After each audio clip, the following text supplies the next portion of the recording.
करीब 4 महीने के बाद चीन की अर्थव्यवस्था में रिकवरी के संकेत दिखने लगे हैं। जून के दौरान चीन की मैन्युफैक्चरिंग पीएमआई 50.2 दर्ज की गई है, जो मई के दौरान 49.6 पर थी।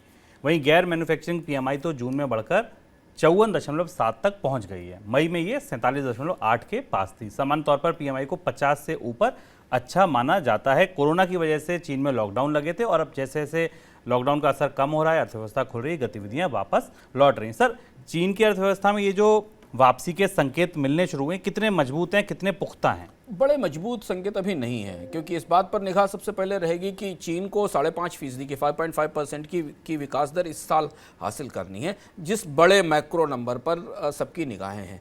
और ये शुरुआती ग्रीन शूट्स हैं। लॉकडाउन खुलने के बाद वापस मांग बढ़ना शुरू हुई। कुछ ट्रेड का डेटा भी चीन की तरफ से, जो एक्सपोर्ट का डेटा है, वो भी थोड़ा संतोष देने वाला है। और अगर चीन की अर्थव्यवस्था अपनी 5-5.5% की आर्थिक विकास दर इस साल हासिल कर लेती है तो दुनिया में मंदी की आशंकाओं को कम करने में मदद मिलेगी। लेकिन अगर चीन की अर्थव्यवस्था में आर्थिक विकास दर 5.5% से नीचे जाती है तो फिर दुनिया में मंदी की संभावना और आशंका और गहरा जाएगी, क्योंकि कल अमेरिका के नंबर भी हमारे पास आए हैं, रिवाइज नंबर आए हैं। उसमें अमेरिका की अर्थव्यवस्था में कॉन्ट्रैक्शन हुआ है। जुलाई के अंत में अमेरिकी अर्थव्यवस्था में विकास दर का जो नंबर आएगा उस पर सबसे ज़्यादा लोगों की निगाहें होंगी। तो लेकिन चीन की अर्थव्यवस्था में अगर रिकवरी शुरू होती है तो आपको कमोडिटी बाजार में कीमतें बढ़ने में, कच्चे तेल के बाजार में कीमतें बढ़ने में बढ़ती दिखेंगी, क्योंकि अगर चीन की अर्थव्यवस्था वापस लौटती तो उन सारी चीज़ों की मांग पटरी पर वापस लौटेगी। सर, चीन अपनी तेल कंपनियों को भी सब्सिडाइज करने का प्लान बना रहा है, इसकी क्या योजना है? ये बड़ा फैसला था चीन का, जो कल चीन की तरफ से आया कि चीन ने अपनी जो नेशनल रिफाइनर्स हैं, जो सरकारी रिफाइनिंग कंपनियां हैं,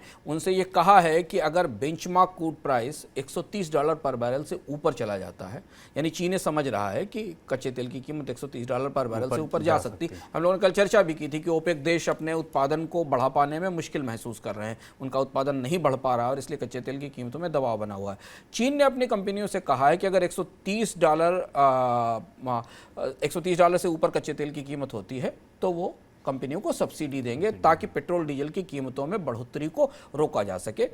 इससे पहले भी 2 महीने की सब्सिडी चीन दे चुका है। चीन की कोशिश ये है कि इकोनॉमी में रिकवरी की प्रक्रिया को ईंधन की कीमतों में, बढ़ती ईंधन की कीमतों से उसका असर ना पड़े।